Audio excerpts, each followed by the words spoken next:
Now for global business updates, Rotus Oddiri joins us. Good morning, Rotus. Good morning, Dr. Abati. Good morning, Ayo. Good morning, Rufai. All our viewers out there. Lots of chatter around oil, particularly with this so-called truce or proposed truce between the U.S., Russia, and Ukraine. So oil prices actually rose, which I thought was pretty interesting. Slight rise, so Brent crude 73.28, 69, so West Texas was 68 the other day, so it's 69.26, right?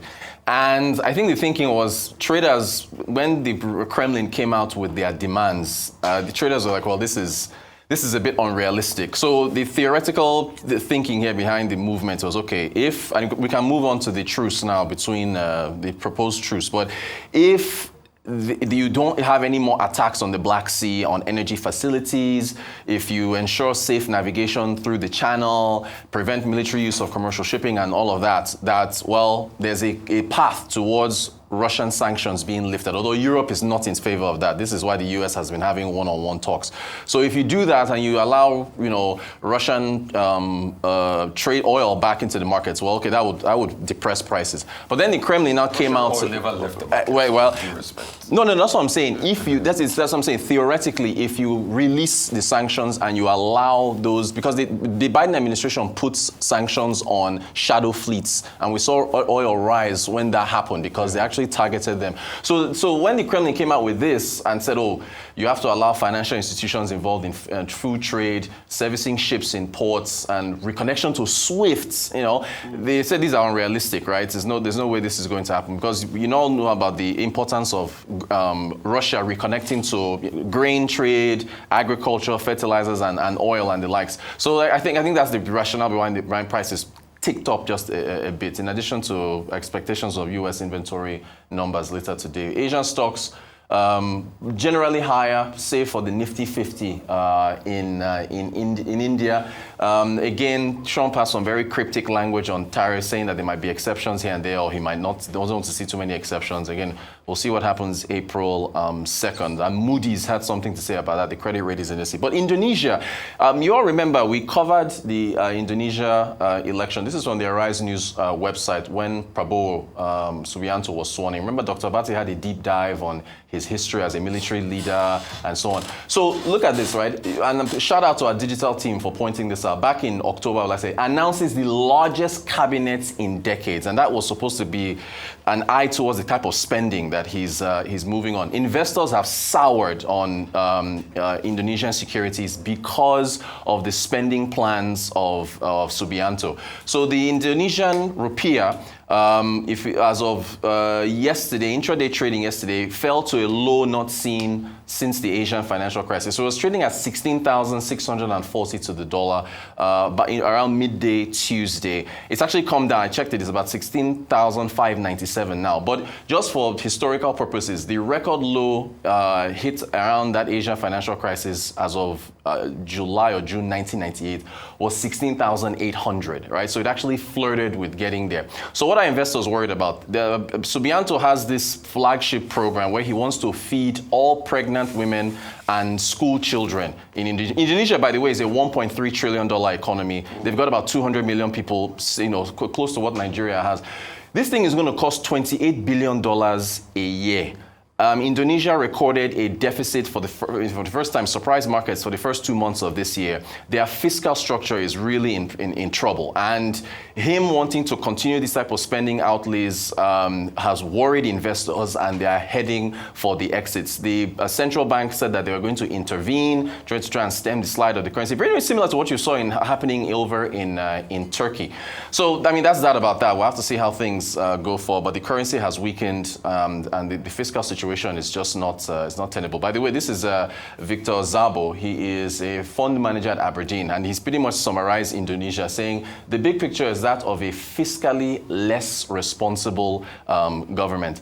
Then we move to the UK now. Today is Rachel Reeves' day. She has to thread a needle in terms of spending cuts. I mean, it's almost unheard of for a Labour government, a left-wing government, to be talking about making big cuts. They want to remove about 10,000 civil servants, save about £2 billion there. They've already cut winter subsidies for heating. She wants to possibly announce more cuts to aid spending, defense spending, even though they want to ramp up defense. I think, welfare checks. There's going to be a lot of spending cuts. And as Bloomberg estimated that she has to find £17 billion somewhere in her speech. Bonds, the bond vigilantes apparently are just, in the corner. They're looking at her, waiting to hear what she has to say. Gilts, which are UK government bonds, I think the 30-year is up, jumped to about the 25-year high. 5.7%, 10 years about 4.3. So the UK borrowing costs are rising because there are worries as to how she's going to be able to find this amount of savings because the public debt to GDP is at 101% for 2024. It's a really tough. Although CPI came out at 2.8% under expectations of 3%, so the Bank of England would like that. But GDP growth for January was a contraction of 0.1. So the UK economy really tepid right now. It's a tough thing.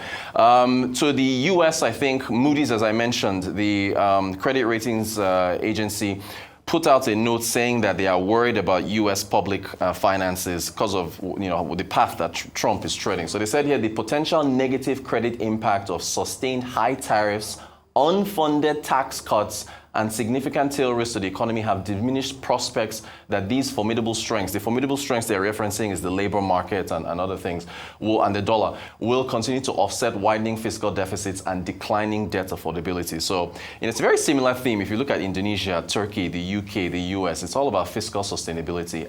Finally, Nigeria, when we're looking at earnings, ARM, we have a consumer goods analyst coming on to talk about their new notes. They're putting a hold on Nestle's stock. They said that Nestle Nigeria PLC in need of rescue. Nestle did record a loss after tax of 164.5 billion naira. Foreign exchange was part of that. They also have really high debts that they have to pay off, and also raw material costs and so on and so forth. So we're going to be discussing that later. This is a stock that was trading at about 1,600 naira per share back in 2018. It's now at 957. So although they have a target price of 1,003, so we'll see how things work out there on the consumer goods side. It was trading 1,600 per share back in 2019 at the dollar rate of how much? What were in 2019? About 400. Yeah, 400. And today is trading at 957 at a dollar rate of how much? 1,005. So you can see the beating this FM fast move. It's tough with inflation as well. It's tough with now. Inflation and with the pass-through effect of the dollar situation and all of that, and even raw materials. That's why I was giving kudos to Dangote Refinery today. At least if he gets the petrochemicals that are in there, for a lot of textile companies, they can make do with that. But as regards to Russia, Putin is asking for an arm and a leg because he knows America has played into his script. In all of this, and that's why I said with due respect, Russian oil never left the market. There were shadow sales of Russian oil in the market. So probably the international bodies didn't record, and the trading bodies were very ambivalent about recording. Yeah. Even with the SWIFT system, they had bypassed the SWIFT system by setting up their own, I think, SPSS system in Russia initially. Secondly, they set up some Vostro accounts in India where they were making their settlements in rupees. So India had helped them to bypass the SWIFT system. So if the markets think that with this alleged resurgence, they're asking for an arm and a leg now, all of these things will go back to normalcy. Yeah. The markets might be right because Trump, in his usual ways, will grant anything. Right. Is it not the same Trump that national security had confirmed that there was a security breach when they were using Signal to chat? Trump was still going ahead to abuse the Atlantic. The journalists, yeah. Even the very funny Pete Hegseth did not know. He was in the flight. He did not know that national security had admitted that there was a security breach. When he came down, he abused the journalists and he lied that nothing of such happened. But I heard there's an investigation. It was fooling himself. Trump might allude to all these funny deals. Yeah. But what it means invariably is that if Europe doesn't come on the deal and Europe is still maintaining a strong position to get equipment and get ready for a proposed war, it's still going to be a drawn-out world of uncertainty. Which he said he would end on day one when he comes into office. Remember when he said which that? is Trump said day what now? Well, day 60 All right. or 90. As Riley said, today is Rachel Reeves Day. Yeah. The Chancellor of the Exchequer is going to be presenting her spring statement this at Parliament today, following Prime Minister's questions. I think that's going to be quite interesting between Keir Starmer and Kemi Badenoch as leader of the two main parties. But a few things, some successes recorded that they might want to play on heavily today is the reduction in inflation rate, even though it hasn't yet met the Bank of England's target of 2%. Right. Inflation rate year on year, 2.8%, down from January's figures. But what they're saying is that it's going to be short-lived as come March, when is the new tax year, energy prices and attendant costs are going to come up and possibly, rain on that parade of lower inflation rate. But bigger than that, what the Labour Party has said is their bigger concern is economic growth. And if you're looking at that, it doesn't look like it's going to be happening anytime soon, as it's said that it will even be further downgraded as a result of the statistics. But I think even more importantly is that for a Labour government, like he said, to be cutting down on welfare and civil service jobs. The excuse is that, well, they had to expand the civil service jobs as a result of post-COVID, post-Brexit.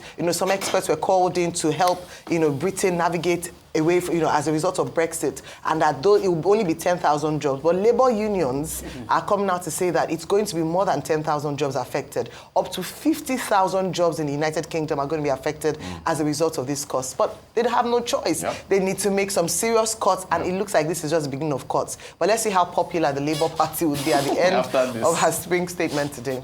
Okay, the spring statement is not a budget. It's an articulation, principally, of the forecasts that have been arrived at by the government forecasters, the Office of Budget Responsibility. It is called OBR. And two things, that they have tried to look at in terms of, forecasts. One, declining growth, and also increased borrowing costs. And then the underlying subtext is how the budget presented previously by Rachel Reeves has caused that. Now, ahead of today's presentation, when she takes the dispatch box, she has already announced 5 billion cut in welfare spending. 2.2 billion pounds cost, in civil service, which will lead to a cut of about 10,000 jobs between 2029 and maybe 2030, from now till 2030. So she's basically going to answer questions about the state of the economy. What analysts are concerned about is whether there will be tax rises in that spring statement. And some other forecasters who are not for government are saying that in the autumn statement, there's likely to be tax rises. That's that about that. Now, as for the discussions in Riyadh, Saudi Arabia, between Ukraine and Russia with, the U.S. officials meeting them separately. The U.S. has already issued a statement, the Washington statement, saying that they are going to ease sanctions for Russia. Now, whether that will extend to SWIFT payment system or not remains to be seen. But they were specific on fertilizer and other agricultural produce exports for Russia. That was not discussed in Riyadh, but when Putin brought it up, they have now responded to him. But the big issue now is about trade. The EU trade chief, Miskovich, or what's his name, Sefcovic, was in the United States yesterday, where he tried to negotiate with the Americans. The EU has already suspended the announcement of their own tariffs till mid-April. And what they are now saying is that they want to negotiate with the US. We don't know the definite things that came out of that meeting, but the EU is saying we'll reduce the 10% tariffs on automobiles for the United States. And the tariffs on US bonbon, they will also hang on to that. India also wants to negotiate It's only Canada that is saying, no, we are not talking. We're not talking. So everybody now is waiting for April 2. Yeah. And they talk about reciprocal tariffs and flexibility and all of that. So in terms of the trade war, the world hangs in the balance. Indeed. So thank you very much, Thank you. Rotus.